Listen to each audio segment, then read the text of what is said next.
I send it out. And then you probably just delete, right, get rid of it. Another frickin' email barrage from Professor Souza, in a folder, or just delete.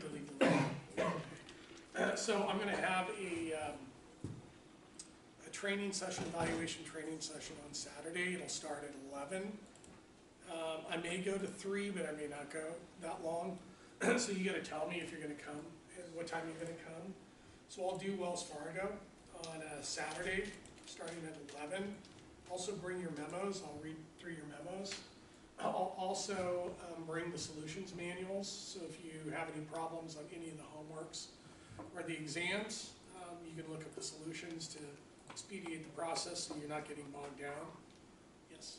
Are we going to do like the in-class? Yeah, I'm going to do JP Morgan today. No, like, are we going to do the presenting like our... No, I'm going to be doing Wells Fargo for you. So the Saturday clinic, we'll be doing JP Morgan today. It takes about an hour and a half to get through. We'll do Wells Fargo on Saturday. So that should basically give you good infrastructure to be able to then do your own analysis with a good foundation. And then I will have the training videos. They'll be up on the website probably by tomorrow.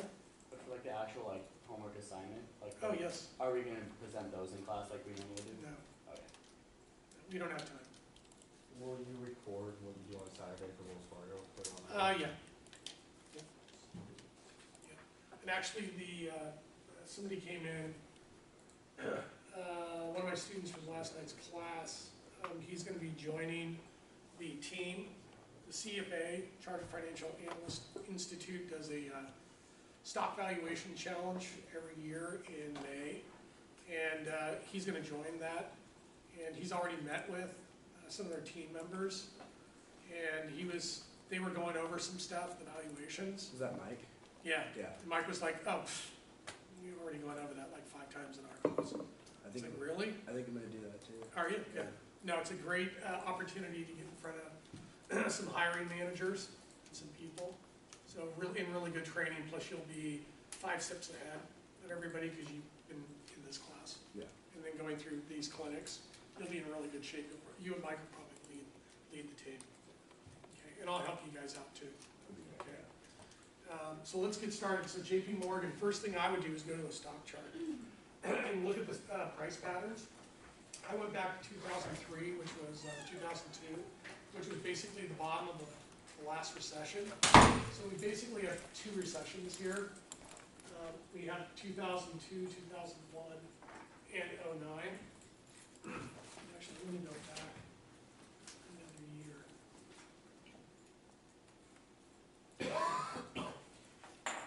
As you can see the actual bottoms. So these are long-term supports, roughly around $15. And you can see that the peak, 6 and 7 was around $50. And it broke through its long-term resistance in around 2013, above the $50. And then has been in an upward trend since then. You can see the resistance here, the support here around between $60 and $70. And then last week, after the announcement that Trump won the election, one of the first things he's going to do is to basically go after Dodd-Frank, which was the regulatory policy that oversees financial institutions. They require these banks to hold more capital, and it's very expensive to be regulated through compliance and reporting purposes. It's really expensive for these banks to carry those accounting functions. So by watering down or weakening Dodd-Frank, there'll be more capital available for them to be able to deploy as loans, to be able to do trading. They'll probably bring back proprietary trading for these banks. And the costs associated with compliance and the accounting function around the regulation will probably be reduced. So obviously the market felt that earnings per share growth rates were going to be significantly higher over the next 2 years if Congress can push through and sign off on a watered-down Dodd-Frank bill. And the stock price went to $80, which is an all-time high, and it's a 52-week high. So we'll do is start writing down some of these numbers. So what's the current stock price right now? $77.40.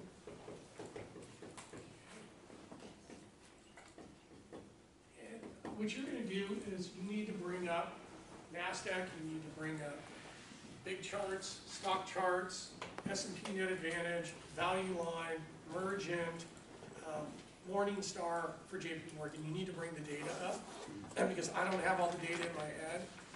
You're the research team, the equity research team, so you need to feed me those numbers so we can get through this thing in an hour and a half. Okay? So the current stock price is $77.40, 52-week high. Wait, do you want the previous close or the current trading? I'm just going to use the current. I know it hit like $78 this morning, so it's down a little bit. So let's just use 78. It's probably going to get there. The 52-week high was 80 bucks. And it looked like the last real support was probably around $55.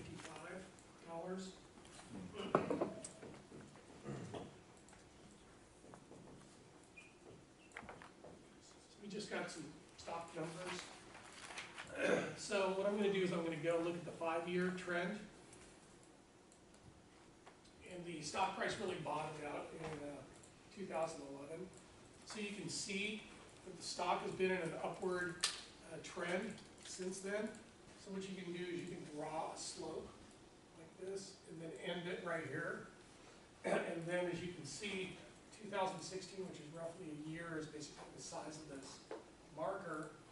So I can extend out the slope line by a marker, bring it up, and it looks like based on technical analysis, it looks like the technical target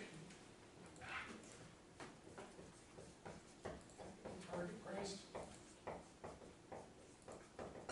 just based on trend lines, it looks like around $90.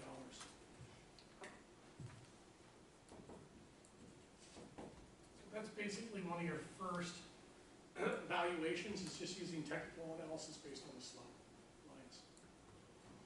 Okay, now let's, what's the PE ratio?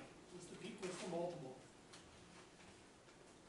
So the current PE is what, 13? 13.5 times earnings per share.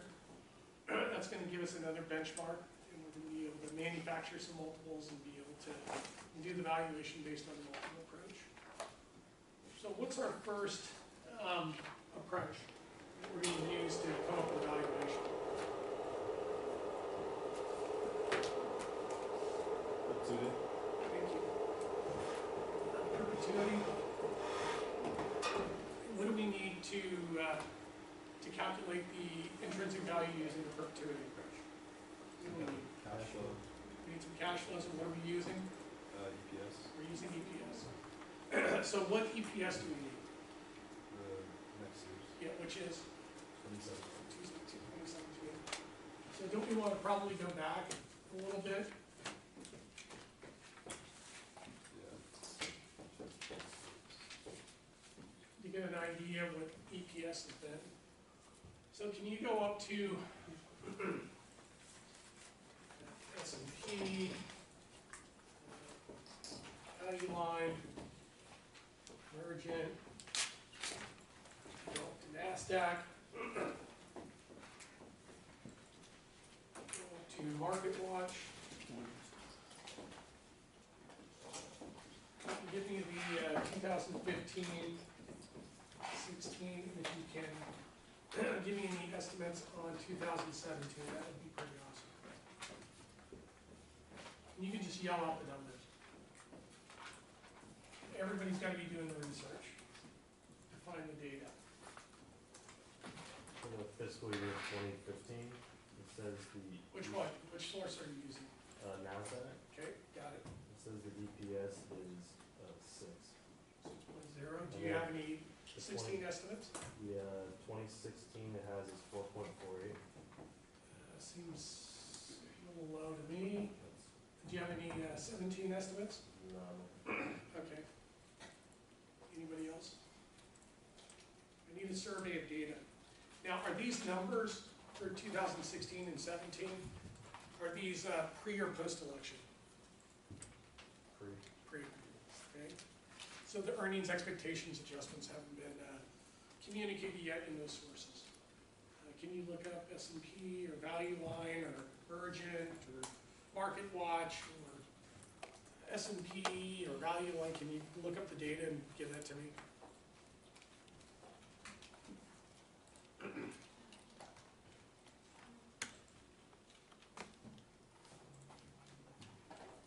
The person who gives me the data the fastest wins. I need data.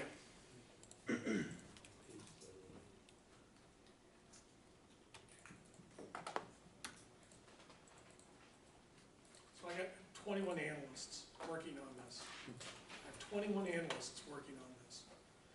And it doesn't take 5 minutes to find the data. Okay? So either you're free writing or you're not doing the research.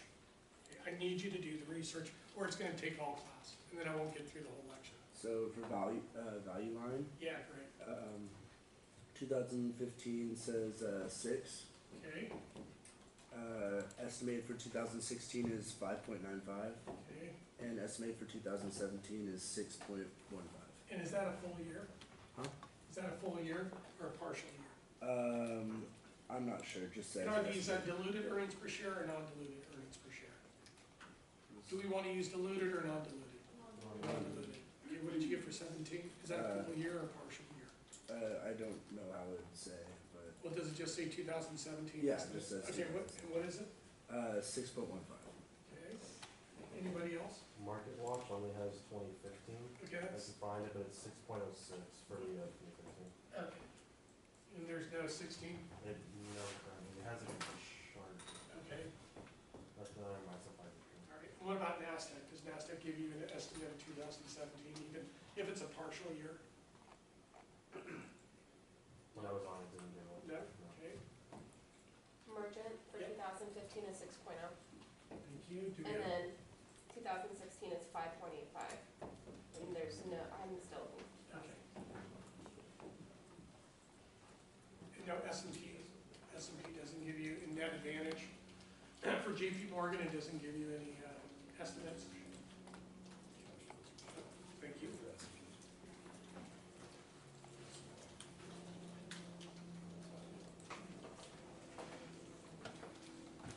Can somebody give me the percentage changes here? Or actually, these are all negative. So maybe give me, what's the percentage change between these two? Between the ones on value line. Yeah, give me the value line, just the growth rate. Again, I need some more estimates, but we're gonna probably have to do the estimates ourselves.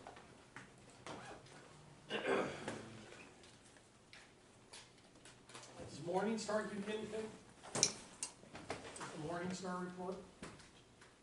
I think when you start. Yeah, Morningstar does. 2015 was 6.0, and then 2016 is 5.8. Okay. Does it give you any 17? No. Can somebody calculate the percentage change between these two?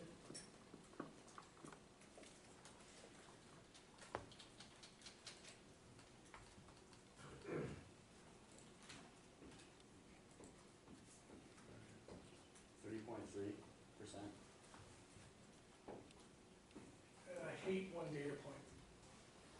I have like multiple data sources and I only get one percentage change.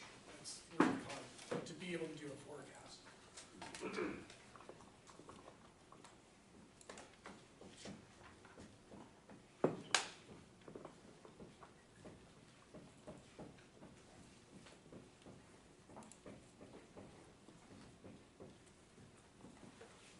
Can you look up and give me a time series of the earnings per share by year, going back as far as you can?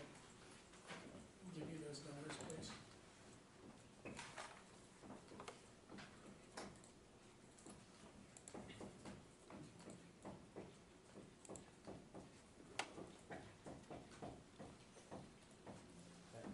I got it for NASDAQ.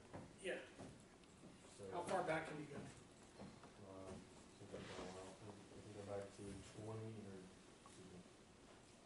2005, okay, start giving me the numbers, and if anybody can find these historical numbers too, that would be freaking great. So 2005 starts at 2.38.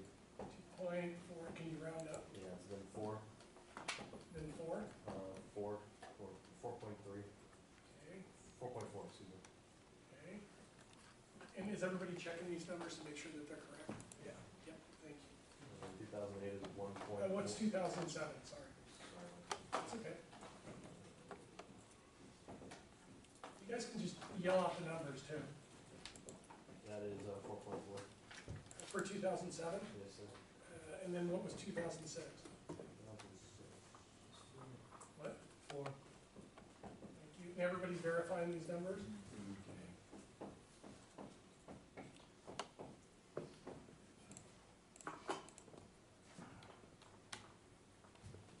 Anybody find any, going back, no?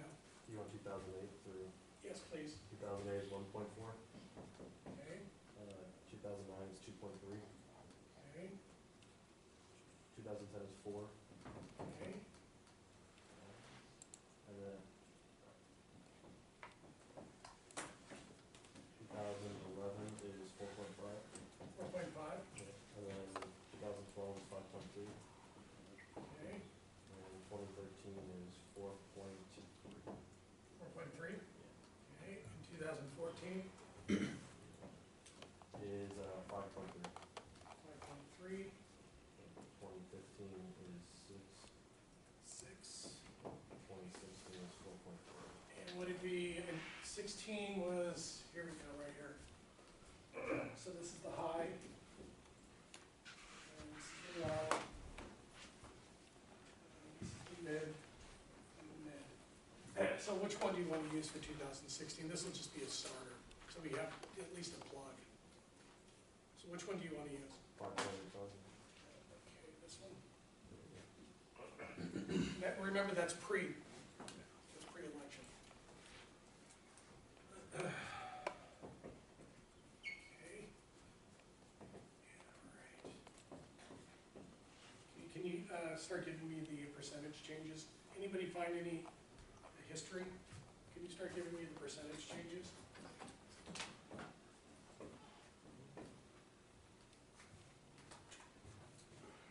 Can you start giving, pull out your calculator and start doing the percentage changes? And give me those numbers, please.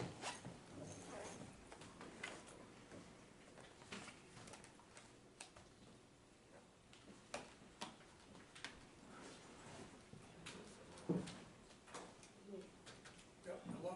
Can you start giving me the percentage changes, please? 40%, Here, yeah, between 2.4 and 4. between 5 and 6. Yeah, between 5 and 6. Okay. And start yelling out the numbers. Do the calculations. I need the percentage changes. 9.1. Okay? Is that correct? Mm-hmm. I'm not gonna trust just one person. That's I know- right. Okay, thank you. Go ahead. You can just yell out the numbers. We got 21 analysts, so this should be pretty quick. Can you run the percentage changes for me? 214. No, this has gotta be a negative, because it went from 4.4 to 1.4. Negative.